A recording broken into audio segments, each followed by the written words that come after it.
like raunchy humor, sex jokes, time travel, fish out of water stories, pop culture references? From the guys who brought you Superbad, Pineapple Express, This Is the End, pretty much anyone behind that raunchy block comedies and teen comedies of varying topics, comes Future Man, and that's Seth Rogen and Evan Goldberg, in case if you were wondering. Hello, my name is Doug, and welcome to another episode of 7 Minutes or Less, where I talk about the shows you love and want to get into. And today we are going to talk about the entire season of Future Man.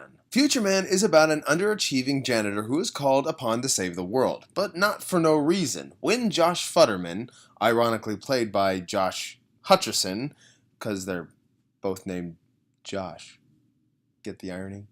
Yeah?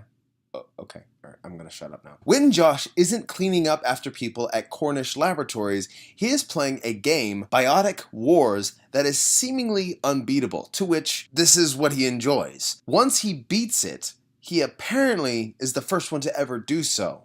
The main characters from the game appear immediately thereafter. Tiger and Wolf recruits Josh to help them stop an event from happening that will annihilate the world.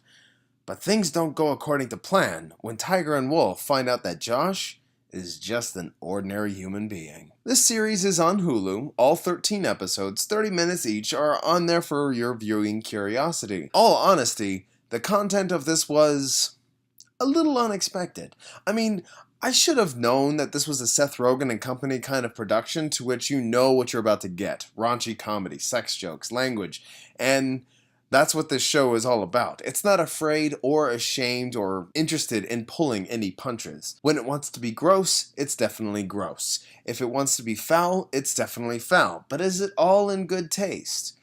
For the most part, yes. But in a way, I was glad I stuck with this and not quit after the first episode, because the first episode didn't leave the best impression on me, although I was glad I kept watching. It's over the top in sex jokes, the pop culture references help the content become self-aware, but was it enough to save it? Where that humor isn't my type, that doesn't mean it won't be for someone else. It does die down after the first episode, and it's sprinkled throughout the 13 episodes, but it also reminds you it doesn't hold back. Gore, violence, language, and the sex joking is all here. If you're someone who doesn't care for that sort of thing, this may be a skip it and move on to the next thing that interests you. For me, however, I found myself charmed more and more throughout the following episodes. If I had any favorite episodes, I would have to say it's about episodes 6 and 7. Things get really good and focus up, while being fun and complicated come into the plot. Episode 6 title, and forgive me here, but it's called A Blowjob Before Dying, where Josh's character has to get information out of a biotic soldier before its head explodes after 27 minutes.